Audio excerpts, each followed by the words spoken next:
अस्सलाम वालेकुम। Welcome to my YouTube channel. शुरू अल्लाह के नाम से जो बड़ा मेहरबान और नहायत रहम करने वाला है। आज हम डिस्कस करेंगे पाकिस्तान के जितने भी रिवर्स हैं और उनके ऊपर बैराजेस हैं और उनके ऊपर जितने भी डैम्स बने हैं उनको डिस्कस करेंगे। तो पहला चीज़ हमें फ़र्क होना चाहिए कि हमारे पास रिवर्स दो किस्म के होते हैं। एक वो रिवर्स होते हैं जो थ्रू आउट द ईयर जो है फ्लो करते हैं, एक वो रिवर्स हैं जो सीजनल होते हैं, बारिश के दौरान जो है वो बारिश होती है तो वो फ्लो करते हैं, बारिश नहीं होती है तो वो फ्लो नहीं करते। तो उसको हम इधर ही वन बाय वन डिस्कस करेंगे।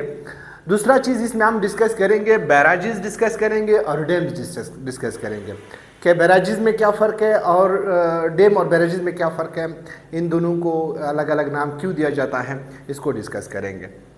तो पहले हम जाते हैं, पहला रिवर्स को मैप के ऊपर, ज्योग्राफी के ऊपर डिस्कस करते हैं कि कहाँ कहाँ से फ्लो करते हैं, किधर किधर मिलते हैं।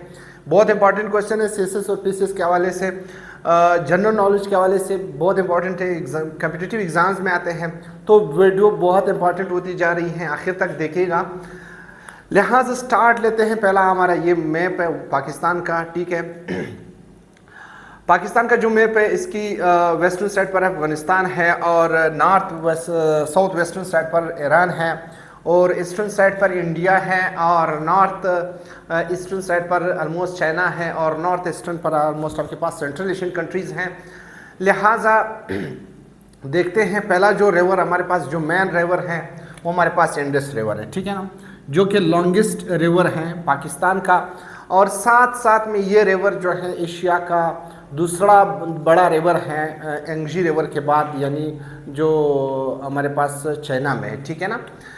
ये रिवर स्टार्ट करता है मनसरवर लेक से। मनसरवर लेक जो है ये इंडिया और चाइना के दरमियान लद्दाख का एक इलाका है, उस इलाके में ये लेक मौजूद है।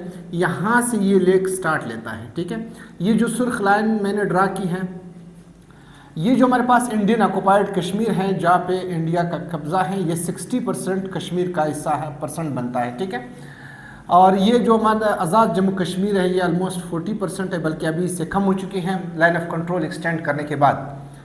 तो ये जो पहला इंडस जो है वो इंडियन ऑक्युपाइड कश्मीर से होते हुए आज़ाद जम्मू कश्मीर इंटर होता है, फिर गिलगित बल्तिस्तान से टर्न करके कराकोरम रेंजेस के साथ ये सवात से होते हुए ये केपीके में एंटर होता है और फिर ये बिल्कुल उसकी पाकिस्तान के दो सूबे जो केपीके और पंजाब है इनके बॉर्डर से होते हुए यहाँ से आते हुए ये इधर जो है सिंध एंटर होता है और जाके अरबियन सी में ड्रॉप होता है। ये हमारे पास मेन रिवर है, ठीक है। इसके बाद दूसरा बड़ा रिवर हमारे पास है, दूसरा जो रिवर है, बड़ा तो नहीं बड़ा, हमारे पास दूसरा जो है वो सतलज है, जो कि उसका हिस्सा नहीं है, सॉरी चिनाब है जो दूसरे जो इसके नीचे है। तीसरा हमारे पास सतलज है जो कि हमारे पास हमारा हिस्सा नहीं है। अच्छा, ये जो रिवर है ये इंडियन ऑक्युपाइड कश्मीर से स्टार्ट लेता है और यहाँ पे पंजाब में ये और चिनाब आपस में मिलते हैं। इसके बाद हमारे पास तीसरा जो रिवर है वो रावी है जो कि इंडिया से स्टार्ट लेता है और इधर ये झेलम और उसको चिनाब को मिलता है, फिर ये इधर सतलज के साथ मिल जाता है। यहाँ पे आपके पास चार रिवर मिलते हैं, झेलम, चिनाब, रावी, सतलज। इसका नाम है पंजनद। इसमें एक छोटी सी ट्राइब्यूटरी भी शामिल है, इसलिए इसको पंजनद कहते हैं, पंजनद। अब ये जो हमारे पास मेन रिवर है, एक चीज़ और आपको बता दूं कि ये जो हमारे पास रिवर हैं पाकिस्तान के पास आईसीजे है। ये इंडस वाटर ट्रीटी का जब आपस में पाकिस्तान और इंडिया का पानी का डिस्प्यूट शुरू हुआ तो इस डिस्प्यूट में क्या हुआ कि पाकिस्तान ने इंटरनेशनल कोर्ट ऑफ जस्टिस में एक केस फाइल कर दिया था कि पानी के जो मिकदार है, जो हिस्सा है, वो हमें कितना परसेंट मिलना चाहिए और इंडिया को कितना परसेंट मिलना चाहिए। तो इंटरनेशनल कोर्ट ऑफ जस्टिस ने क्या कर दिया, पाकिस्तान के हिस्से में 3 रिवर आईसीजे दे दिए, ठीक है ना। इस चीज़ से आप याद रख सकते हैं, इंडस, झेलम और चिनाब और झेलम, ये 3 जो रिवर्स हैं ये पाकिस्तान को दे दिए। यानी अगर आप भूल जाते हैं कि पाकिस्तान के कौन से रिवर है तो आईसीजे से आप याद रखें कि पाकिस्तान ने इंटरनेशनल कोर्ट ऑफ जस्टिस में जब केस फाइल किया था तो उन्होंने कौन से रिवर देते, हालांकि काम वर्ल्ड बैंक ने किया था, तो आईसीजे से आप याद रखें, ठीक है ना। इंडस, चिनाब और झेलम, ये 3 रिवर। बाकी सतलज, ब्यास और वो उसको देते, इंडिया को देते। तो यहाँ से ब्यास जो है वो एक रिवर नहीं बल्कि एक ट्राइब्यूटरी है सतलज की, इसलिए हम इसको कहते हैं, इस मुकाम पर ये जो रिवर मिलते हैं इसको पंजनद कहते हैं। ट्राइब्यूटरी क्या है? अगर एक रिवर फ्लो करता है और उसके साथ कोई छोटी रिवर मिल जाता है तो हम कहते हैं इस रिवर का ट्राइब्यूटरी जो है वो ये रिवर है।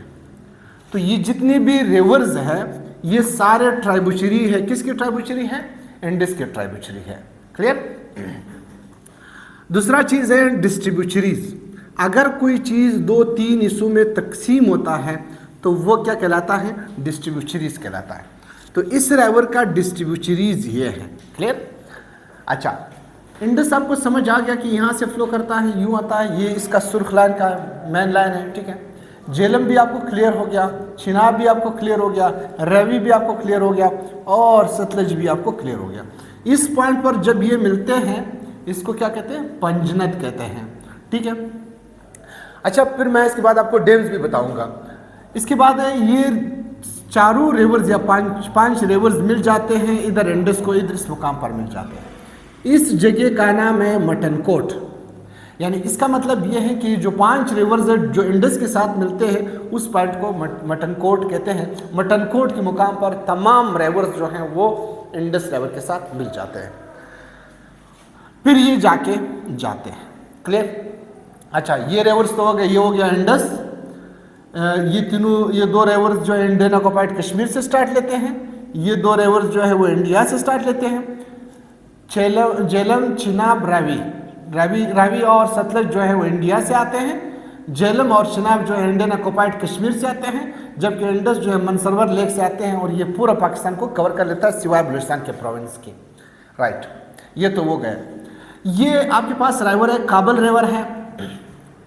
इस लेक्चर में इंशाल्लाह आपको तमाम डैम्स के कहाँ मौजूद है, कौन कौन से डैम मौजूद है, ये सारा आपको समझ आ जाएंगे इंशाल्लाह। ये काबल रिवर है, ये अफगानिस्तान से फ्लो करता है, केपीके में एंटर होता है और इधर पंजाब में जो रिवर फ्लो करता है इंडस को इधर मिल जाता है। जबकि काबल रिवर के साथ एक और रिवर जो इसका ट्राइब्यूटरी है वो सवात है, जो काबल को मिलता है नौशेरा के मुकाम पर। ठीक है ना, फिर जाके ये इंडस में एंटर होता है। अच्छा, फाटा से एक और रिवर आता है जिसका नाम है खुरम रिवर, ये भी जाके इंडस को मिलता है। तो खुरम रिवर जो है वो फाटा से आता है, केपीके में फ्लो करता है, इंडस को मिलता है।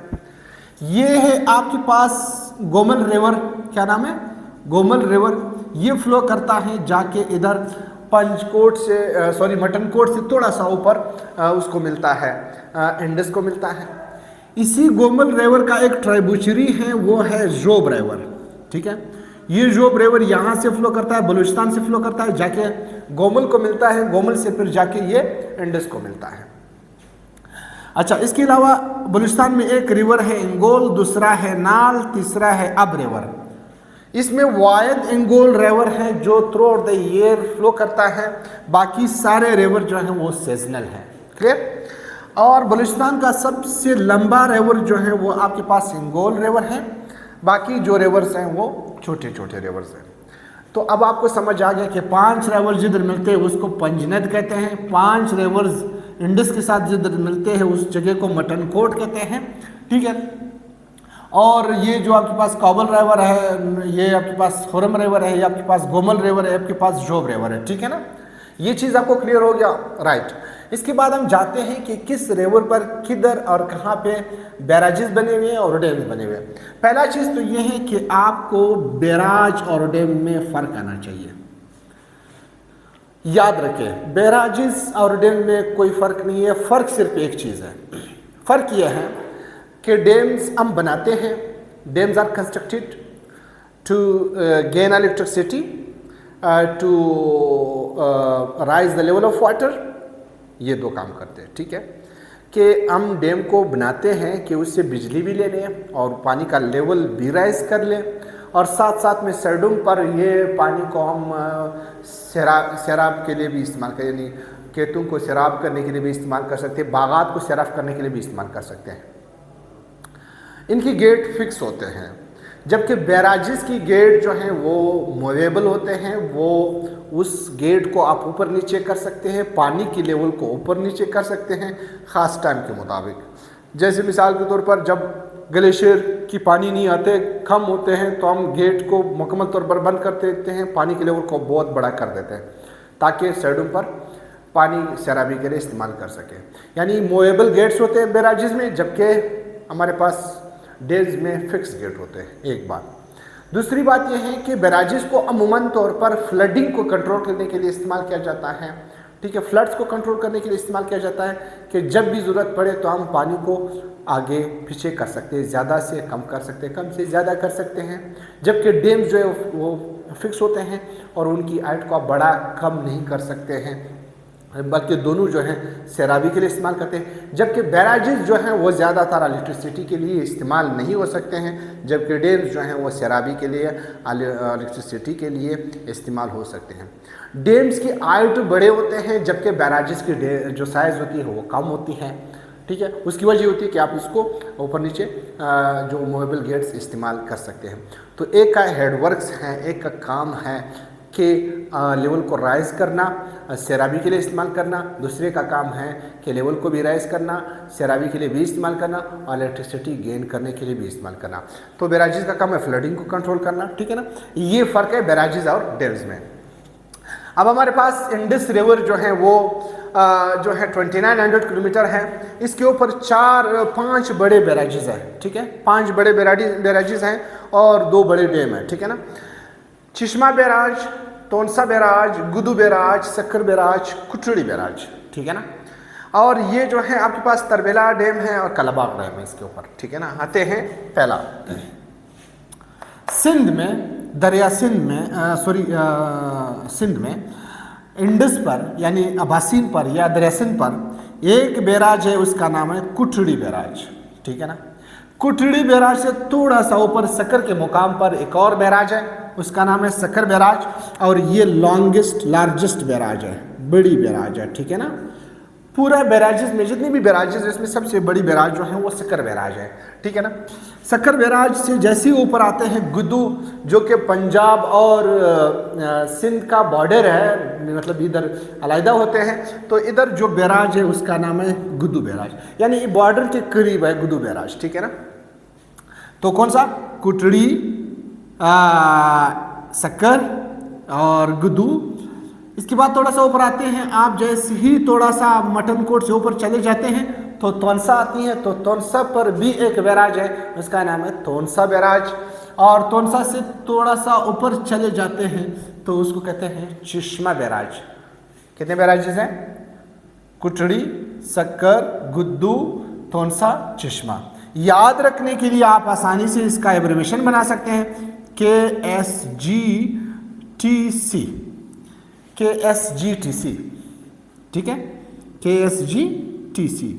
KSG से कोई आप एब्रिविएशन बना दो, TC से आप टेक केयर बना दो, KSG टेक केयर। ठीक है ना, तो KSGTC से आप याद कर सकते हैं KSG टेक केयर TC। ठीक है ना, आसानी के लिए तोनसा, चिश्मा याद रख सकते हैं। ठीक है, तो इस पे आपके पास ये 5 बैराजेस हैं, किसके ऊपर, इंडस के ऊपर, जो कि पाकिस्तान की सबसे बड़ी रिवर है। ठीक है ना, राइट, KSGTC बैराजेस हैं।